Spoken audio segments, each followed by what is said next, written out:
வாங்க சாப்பிடுவோம். இருடி சாப்பிடுவோம். என்னாச்சு? இல்ல அந்த ஜனனியின் சக்தி ஆளையே காணுமே. ஆத்தாடி, நீங்க காலையில இருந்து அதை பத்தி பேசலனே வந்துட்டாங்கன்னு நினைச்சேன். ஆளையே காணோம், இன்னும் வரவே இல்லை. ஐய, போன் போட்டு பாத்தீங்களா? நாட் ரீச்சபிள் நல்லா வருது.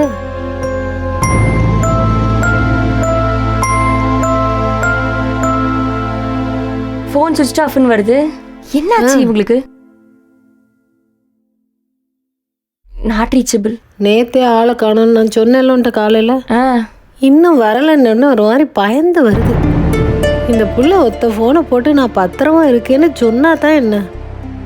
இல்ல, இவர் ஒரு பக்கம் கோயம்புத்தூர் போறேன்னு சொல்லிட்டு எங்கேயோ போயிருக்காரு. இவங்கள வேற நேத்திலிருந்து காணும். இதுக்கு ஏதாவது சம்மந்தம் இருக்குமோ தெரியலையடி. ஏதாவது நீ வேற சொல்லி குழப்பி விடாதடி, என்னால இதுக்கு மேல தாங்க. ஈஸ்வரிய கிட்ட கேட்டீங்களா? அவங்க என்ன இன்னும் வரலையான்னு ஏன்ட்ட கேட்டு பிள்ளைகளோட போயிட்டாங்க. அக்கா நம்மளை விட்டுட்டு ஜீவானந்தத்தை பார்க்க போயிருப்பாங்களோ? எல்லாத்தையும் ஏன்ட்டே கேட்டா எனக்கு என்ன தெரியும்? இது இவங்களை காணணுன்னே ஒரு மாதிரி படபடன்னு வருது. என்ன செய்யறதுன்னு தெரியல. ஐயோ, சரி இருங்க, சாயந்தரம் வரைக்கும் பார்ப்போம். அப்படி இல்லை எதுவுமே பிடிப்படலன்னா அப்படி யோசிப்போம். என்னத்தை யோசிக்கிறதுப்போ?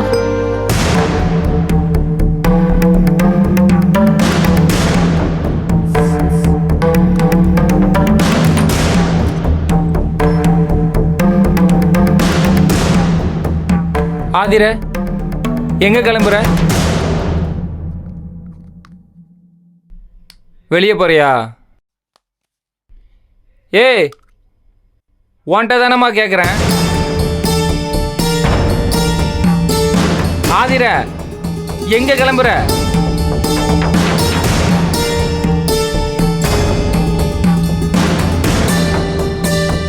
காதுல கேக்குதா இல்லையா? எங்க போற? ஏ ஆதிர, ஆதிர எங்க போற? ஏ உன்கிட்ட தானே கேட்குறேன், பதில் சொன்னா என்ன? ஏய், யாரா நீ முதல்ல? நான் எதுக்கு உனக்கு பதில் சொல்லணும்? பேசாம போயிடு.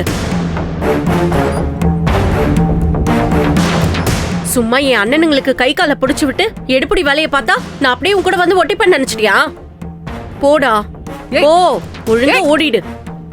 என்னடா பேசாம இருக்கேன்னு பார்த்தேன், அதுக்குள்ள ஆரம்பிச்சிட்டியா? ஏய், என்னடி ஆர்ப்பாட்டம் பண்ணிட்டு இருக்க? நல்லா கேளுங்க. என்னைய கட்டிக்கிட்டு என் கூடவும் வாழ மாட்டேங்கிறா, என்னை எங்க வீட்டுக்கும் போக விட மாட்டேங்கிறா. என்ன முடிவுலதாமா இருக்க நீ? ஏய், என் முடிவு என்னதான் நான் அன்னைக்கே சொல்லிட்டேன்ல, அப்புறம் என்னடா உனக்கு? நீ என்ன மாத்தி மாத்தி பேசுற? முதராத்திரியில நீ என்ன சொன்ன? யோசிக்கிறேன்னு சொன்ன. கொஞ்ச நாள் பொறு, யோசிச்சுட்டு சொல்றேன்னு தானே சொன்னேன். இந்த அக்காக்கெல்லாம் என்ன பாடுபடுத்துறாங்க தெரியுமா? எனக்கு அப்படியே குத்துது. எல்லாத்தையும் தாங்கிட்டு ஏன் இருக்கேன்? உனக்காண்டிதாமா. ஏய், இதுக்கு முன்னாடி மட்டும் அப்படியே மரியாதை கொடுத்துட்டாங்களா? கிளம்பு. இந்தாருங்க, நான் காசு பணத்தை அனுபவிக்காத ஆளா இருக்கலாம், ஆனா எங்க அம்மா என்ன ராசா வீட்டு கண்ணுக்குட்டியா தான் வளர்த்திருக்கு. நீங்களே உங்க பொண்ணுகிட்ட நியாயத்தை கேட்டு சொல்லுங்க. ஏய், அவங்க கிட்ட என்னடா நியாயத்தை கேக்குற?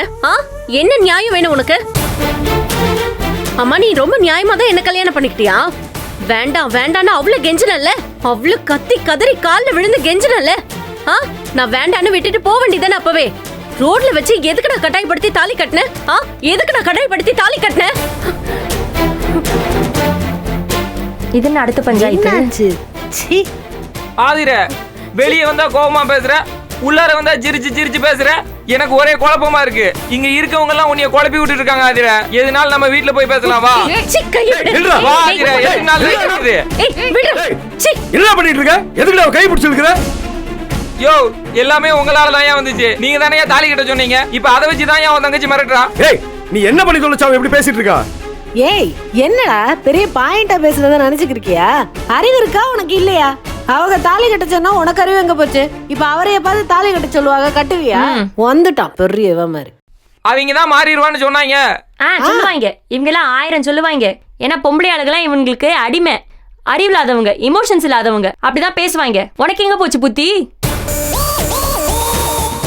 நீ எல்லாம் காலேஜுக்கு போய் எம்எஸ்சி படிச்சு என்னத்துக்கு கிழிச்ச? இந்த விஷயத்துல யோசிக்க மாட்டேன்.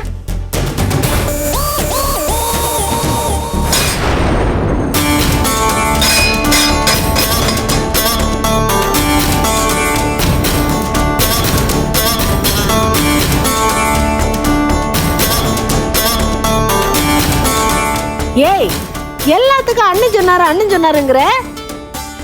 அந்த அண்ணன் நாளைக்கு உன்னைய வெட்ட சொல்லுவாரு, வெட்டி போடுவோமா? வெட்டிடுவானா? வெட்டிடுவானா அந்த கோணசேகரன்? ஏய் என்ன ஏ இரியா, என்னங்கடி சுத்தி நின்னுகிட்டு என் பிள்ளைக்கு பூச்சாண்டி காட்டிக்கிட்டு இருக்கியா? ஆமா அப்படி காமிச்சிட்டாங்க. என்னம்மா பெரியம்மா, காசிக்கு போய் மொத்தமா எல்லா பாவத்தையும் கழுவிட்டு வந்துட்டியலாக்கும். ஏமா வந்ததும் எதுக்கு பெரியவங்கள உரண்டு இழுக்கிற? அப்படி போடு. இந்த பொண்ணு கல்யாணத்துக்கு அப்புறம் மருமவ மாமியார் எல்லாம் ஒன்னா கூட்டு சேர்ந்துக்கிட்டே போல இருக்கே. இந்த கரிகாலா, நீ எதுக்குடா இதுகிட்ட அசிங்கமா கெஞ்சிக்கிட்டு இருக்க? எங்கடா அண்ணன்?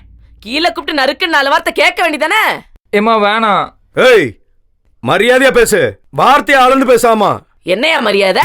என் மவனை இங்க ஏமாத்தி கூட்டி வந்து மொத்தமா நிக்க வச்சு பஞ்சாயத்து பண்ணுவியா? உங்களுக்கு எல்லாம் இருக்கியா மரியாதை?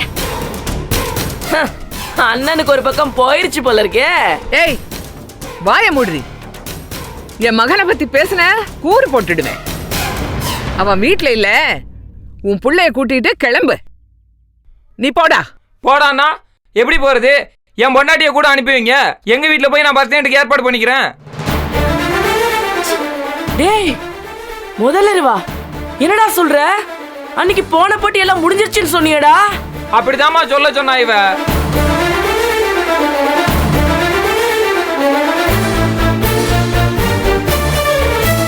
ஆமாம்மா, என் வாழ்க்கையே முடிஞ்சு போச்சுமா.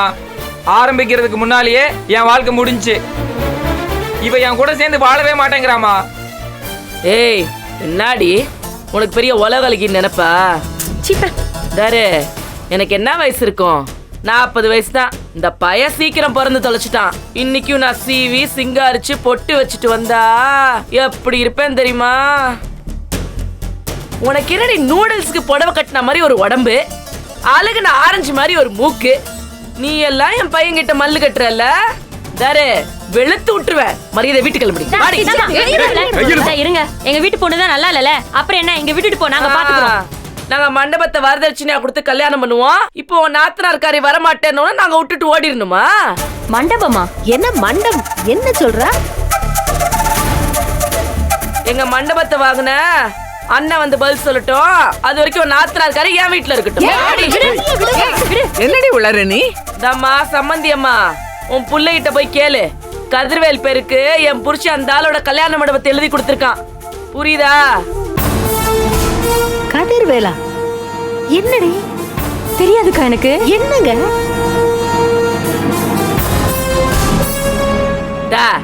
நீ என்ன பண்ண உன் பொண்ணுக்கு?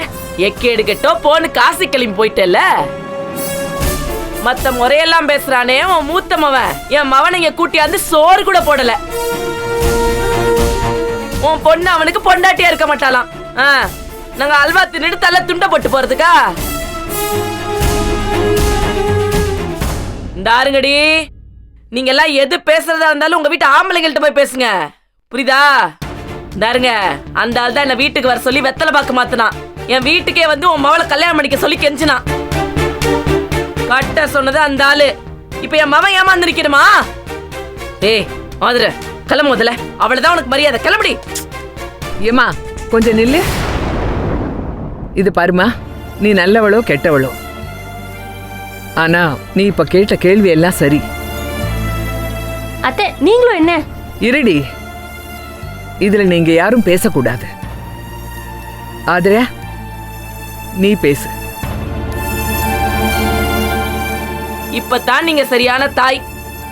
சொல்லுடி, உங்க மவ என் மவனோட வந்து வாழுவாளா மாட்டாளா கேட்டு சொல்லுங்க. வாழுவானா இப்பவே என்னோட வீட்டுக்கு நடைய கட்ட சொல்லுங்க.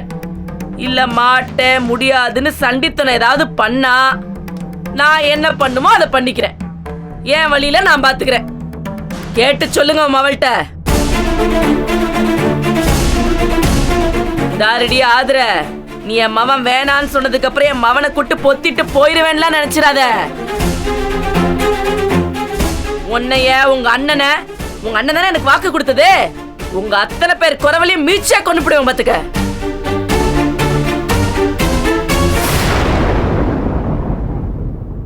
ஏய் சொல்றி.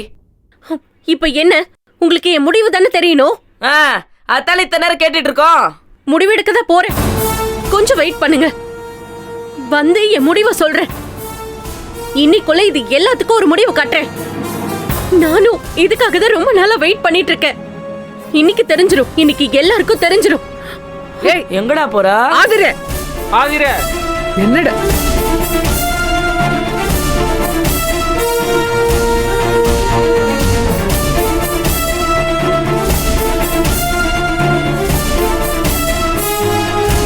ஏம்மா கோவத்துல போறாம்மா, எங்கிட்டாச்சும் போயிட போறா. அதெல்லாம் அவ எங்கேயும் போக முடியாதுடா. அவ மட்டும் திரும்பி வரல, இங்க இருக்கிற மொத்த பேரையும் காலி பண்ணி விட்டுருவேன். ஆமா, நீ காலி பண்ணுவ. எனக்கு ஒரு முடிவு தெரியாம இந்த இடத்த விட்டு நகர மாட்டேன் பாத்துக்க.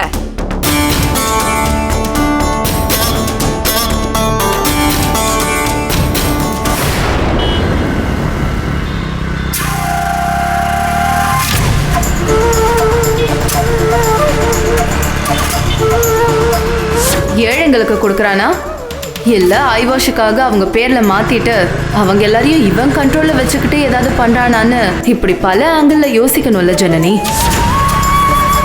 கவுஞ்சிக்கு போனா அங்க இருக்கிறவங்கள இவனை ஹீரோ மாதிரி கொண்டாடுறாங்க. அவனை பத்தி தப்பா பேசினா அடிக்க வராங்க.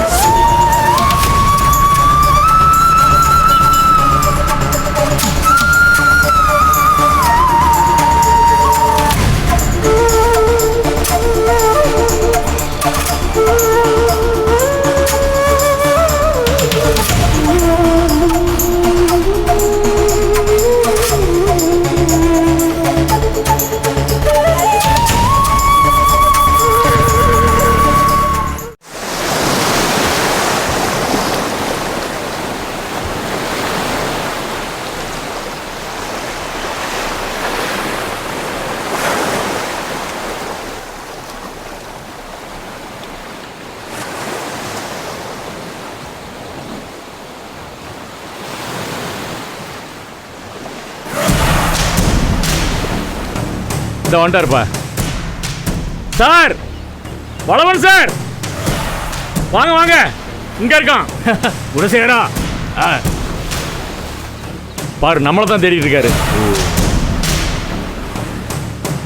ஆள் நடையே மாறி போச்சு, தளர்ந்து போயிட்டாரு. வாங்க சார், வாங்க வாங்க. என்னப்பா, என்ன எப்படி இருக்க? நான் நல்லா இருக்கேன் சார், நீங்க எப்படி இருக்கீங்க? உட்காருங்க உட்காருங்க. பார்த்து எவ்வளவு நாள் ஆகுது இல்ல? இது வேற குத்திக்கிட்டே இருக்குது பாரு.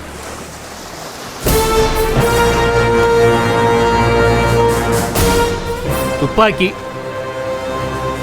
பொண்டாட்டி கிடையாது, புள்ள கிடையாது. இதுதான் நமக்கு ஃபுல்லா தோணை. சரி சார், அதை வைங்க வைங்க, அங்கிட்டு வைங்க. ஏன் பயமா இருக்காப்பா? அட வைங்க சார், சொன்னா கேளுங்க, அந்த பக்கம் தள்ளி வைங்க. சரி, எப்படி இருக்க குணம்? நான் நல்லா இருக்கேன் சார். சார் மன்னிக்கணும், எப்படி இருக்கீங்க? என்ன புதுசா இங்க கிங்கன்னுக்கிட்டு? அதெல்லாம் வேண்டாம், குணசேகரனே கூப்பிடுங்க. அப்படி உன்னை கூப்பிட முடியுமாப்பா இப்போ?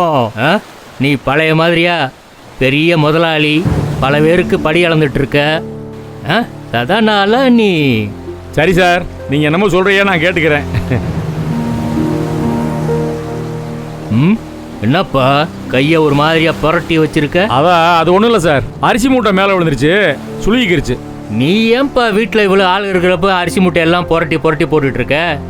என்ன பண்ணுறது, சில வேலைகளை நம்ம தானே பார்த்தாக வேண்டியதா இருக்கு. அப்படியா? என் தம்பி கதிர்வேலு. ஓ, வணக்கம் சார். ஆள் நல்லா வாட்ட சாட்டமாக தான்ப்பா இருக்காரு. ஆமாம் சார், உடற்பயிற்சியெல்லாம் பண்ணுவேன், ஆனால் இவனே அடிச்சிட்டாங்க சார், அதான் பிரச்சனை. ஆமாம், நேற்று நீ சொன்ன, கொஞ்சம் விரிவாக சொல்ல. அது ஒரு பிரச்சனை இல்லை சார், 1000 பிரச்சனை. அதை பேச தானே வந்திருக்கோம். அது ஒன்றும் இல்லை சார், எங்கள் அப்பா தான் இருக்குல்ல, பட்டமா கிழவி. ஆமாம், இங்கே பாருங்க முதலாளி, என் உழைப்புல 40% ஷேர் எங்கள் அப்பா தான் கையில் இருக்கு. ஆதிரை அருணுக்கே கல்யாணம் பண்ணி கொடுத்தா அந்த 40% உனக்கு திருப்பி எழுதி தந்துறேன்னு சொல்லிச்சு. அப்பா தான் கையெழுத்து போட்டானா இப்போயே கல்யாணத்தை முடிச்சிடலாம்.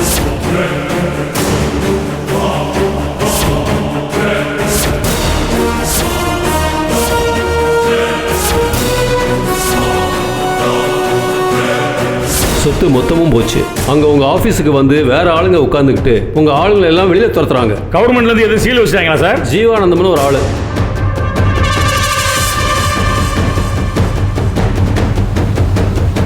இப்போ இது ஜீவானந்தனுடைய ப்ராப்பர்ட்டி.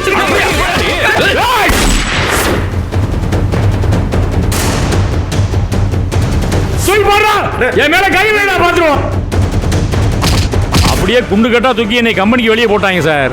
அலங்கோலமா நின்னேன் சார் நான். அதுக்கப்புறம் 2-3 நாள் கழிச்சு அப்படி இப்படி ஆகி இந்த கை வேற திரும்பிக்கிடுச்சு. உங்கள்கிட்ட சொன்னேன் அரிசி மூட்டை விழுந்துருச்சுன்னு, அது சும்மா பேசிக்க சொன்னேன் போய். 40% வீடும் இருக்கு சார். ஆஸ்பத்திரியில் தூக்கிட்டு போய் போட்டாங்க சார். போட்டு 2 நாள் கழிச்சு சரியாகி வீட்டுக்கு வந்துட்டேன். கை மட்டும் அப்படி ஒரு மாதிரி திரும்பிக்கிடுச்சு. ஒரு 2-3 நாள் சரியாயிரும்னு சொல்லியிருக்காங்க. ஜீவானந்தமா? ஆமாம் சார். அவனை தெரியுமா உங்களுக்கு? தெரியுமாவா? நல்லா தெரியும்ப்பா. முன்னாடியே ஒரு ஆப்ரேஷனில் அந்த பயலை தூக்க வேண்டியது, தப்பிச்சிட்டான். அடுத்த நாள் என்ன டிபார்ட்மெண்ட்லேருந்து தூக்கிட்டானுங்க. இல்லாட்டினா அன்னைக்கே அவன் கதை முடிஞ்சிருக்கும். ஆனால் பயங்கரமான ஆளப்பா அந்த பய. என்ன சொல்கிறிய? அவன் பார்க்குறதுக்கு சாதாரண ஆள் மாதிரி தெரியுறேன். அவனை போய் பயங்கரமான ஆளுங்கிறிய? 4 நாளைக்கு முன்னாடி துப்பாக்கி எடுத்து சுட்டேன் ஆஃபீஸில் வச்சு. அதை பார்த்து நான் கொஞ்சம் பயந்துட்டேன். அவன் பயங்கரமான ஆளுன்னு நான் சொன்னால் கூட பரவாயில்ல, நீங்கள் சொல்கிறிய? நீங்கள் எவ்வளோ பெரிய பயங்கரமான ஆளுகள்லாம் பார்த்துருக்கிய? இந்த பார்ப்பா, ஜீவானந்தன் நம்மளை மாதிரி கத்தி பேசிலாம் நியாயத்தை நிரூபிக்கிறவன் இல்லை. பேசிகிட்டு இருக்கப்பவே வயிற்றுல கத்தியை சொருகிட்டு போயிட்டே இருப்பான், பார்த்துக்கோ. என்ன சொல்கிறிய? அவன் பார்க்குறதுக்கு சாதாரண ஆள் மாதிரி தெரியுறேன். அவனை போய் பயங்கரமான ஆளுங்கிறிய? இந்த பார்ப்பா, ஜீவானந்தன் நம்மளை மாதிரி கத்தி பேசிலாம் நியாயத்தை நிரூபிக்கிறவன் இல்லை. பேசிகிட்டு இருக்கப்பவே வயிற்றுல கத்தியை சொருகிட்டு போயிட்டே இருப்பான், பார்த்துக்கோ. அவனை சுற்றி ஒரு கூட்டம், தோழர், அவன் இவன் எல்லாம் அலைவானுங்களே. எல்லாம் இருக்காங்க சார். பொம்பளையில் வர சேர்த்து வச்சிருக்கேன். பொம்பளையில் வர சேர்த்துக்கிட்டானா? ஆமாம் சார். சின்ன சின்ன பொம்பளை பிள்ளைலாம் கூட வச்சிருக்கேன் சார். அதில் ஒருத்தி இவனை பிடிச்சி திரிய விட்டா சார் கையை. ஐயோ அண்ணா, என்னண்ணே இதெல்லாம்? நீங்கள் தான் சொல்கிறிய உடம்பு ஏற்றி வச்சிருக்கான்னு. அங்கே இதை விட பயங்கரமான ஆளாக இருக்காவ. என்னப்பா நீ வேற? இல்லைப்பா, சார்ட்ட எல்லாத்தையும் சொல்லணும்ல. ஏன்னா அவர் தானே களத்தில் இறங்க போகிறாரு. என்ன சார், உங்களுக்கு எல்லாம் தெரிஞ்சால் தானே தெளிவாக வேலை செய்ய முடியும். நீங்கள் சொல்லியிருந்துங்க அது அதெல்லாம். ஆமாம் சார், உங்களுக்கெல்லாம் ஒரு சாதாரண ஆள் சார் அவன். அதெல்லாம் கரெக்டு தான். போலீஸ் டிபார்ட்மெண்ட்டில் இருக்கிறப்போ எத்தனை என்கவுண்டர்ஸு. அதெல்லாம் என்னோட கவுண்டர்ஸ் சார். எங்களுக்கு அந்த ஜீவானந்தன் கதையை முடிக்கணும் சார். முடிச்சிருவோம்ப்பா. ஏன்பா, 40% சொத்து அவன் பேரில் இருக்கு. அவன் செத்து போயிட்டா அவனோட போயிடும்ல. சார் அந்த 40% பற்றி நீங்கள் கவலைப்படாதீங்க சார். அவன் ஏதோ தில்லுமுள்ளு வேலையெல்லாம் பண்ணி தான் அந்த 40% கைப்பற்றி உட்காந்துருக்கான் கம்பெனியில். அவன் தான் மையப்புள்ளி. அவனை மட்டும் போட்டு தள்ளிட்டோம்னு வைங்களேன், சுற்றி இருக்கிறவங்களாம் செதறி ஓடிடுவான் சார். அப்புறம் ஒரு பயம் இருக்க மாட்டான், காக்கா இருக்காது. அப்புறம் நம்ம வாட்டில் ஃப்ரீயாக கம்பெனிக்குள்ளே போய்க்கலாம் சார். அதெல்லாம் நீங்கள் விடுங்க. கோர்ட்டுக்கு போகிறது, கேஸு, அது இது, அந்த பாயிண்ட்டு இந்த பாயிண்ட்டு, பேப்பர் ரெடி பண்ணுறது எல்லாத்தையும் நான் பார்த்துக்கிறேன். அந்த பயலுக்கு பாடம் கட்டணும் சார். 10 நாளில் அவனுக்கு பாடம் கட்டணும். அந்த வேலையை மட்டும் நீங்கள் பாருங்கள். என்ன சார் யோசிக்கிறிய? வயசாயிடுச்சா என்னவா? தம்பி, உடம்புக்கு தான் வயசாயிடுச்சு, மூளைக்கெல்லாம் ஆகவே ஆகாது. அது பாட்டுக்கு போயிட்டே தான் இருக்கும், பார்த்துக்கோ. நல்லவங்களுக்கு ஒரு வயசுக்கு அப்புறம் மூளை வளரவே வளராதுப்பா. ஆனால் என்ன மாதிரி தில்லாலங்கடிகளுக்கு தான் அது பாட்டுக்கு வளர்ந்துட்டே தான் இருக்கும், பார்த்துக்கோ. அதாவது என் அப்பா அம்மா எனக்கு வச்ச பேர் கிள்ளி வளவன், டிபார்ட்மெண்ட்டில் கில்லர் வளவன், அப்படித்தான் என்னை கூப்பிடுவாங்க. அதான் தெரியுமே. நான் தனியாள் இல்லைப்பா. நம்ம கூட 10 பசங்க எப்போதுமே கூட தான்ப்பா இருப்பாங்க. எல்லாம் வெல் ட்ரைன்டு, பயங்கரமான ஆளுகப்பா. எல்லாம் கண் அசைச்சா போதும், கதையை முடிச்சுட்டு போயிட்டே இருப்பானுங்க. யாருக்கும் பயப்பட மாட்டானுங்க, எனக்கு மட்டும்தான் பயப்படுவானுங்க. அப்புறம் என்ன சார், அவன் கதையை முடிச்சு விடுங்க சார். முடிச்சு விட்டுறலாம் குணசேகரன். ஆனால் நான் இப்போ யாருக்கும் ஃப்ரீ சர்வீஸ் பண்ணுறதே இல்லையே சார். உங்களை யாரும் இலவசமாக பண்ண சொன்னா எவ்வளவு பீஸுன்னு சொல்லுங்கள் சார், ஒரே பேமெண்ட்டாக கொடுத்துட்றேன். ரொம்ப காஸ்ட்லியாக இருக்குமே, பரவாயில்லையா? என்ன விலை ஏறி போச்சா? ஆமாம், விலைவாசியெல்லாம் ஏறிட்டு இருக்கப்போ இதுவும் ஏறத்தானப்பா செய்யும். சார், காசை பற்றியெல்லாம் கவலைப்படாதீங்க. எத்தனை கோடி செலவானாலும் பரவாயில்ல. அந்த ஜீவானந்தன் சாகிறப்போ நானும் அங்கே இருக்கணும். ஏன்பா, என் மேலே சந்தேகமா உனக்கு? ஐயா, அப்படிலாம் இல்லை சார். அவன் சாவறத நான் மறைஞ்சிருந்தாவது பார்க்கணும் சார். ஏன் மறைஞ்சிருந்து பார்க்குற? நேராகவே நின்று பாரு. அவெல்லாம் ஒரு சுஜி பீப்பா. இவனை மாதிரி எத்தனை தில்லாலங்கடிகளை நாங்கள் பார்த்துருப்போம். என்ன குணா, உனக்கு தெரியுமே?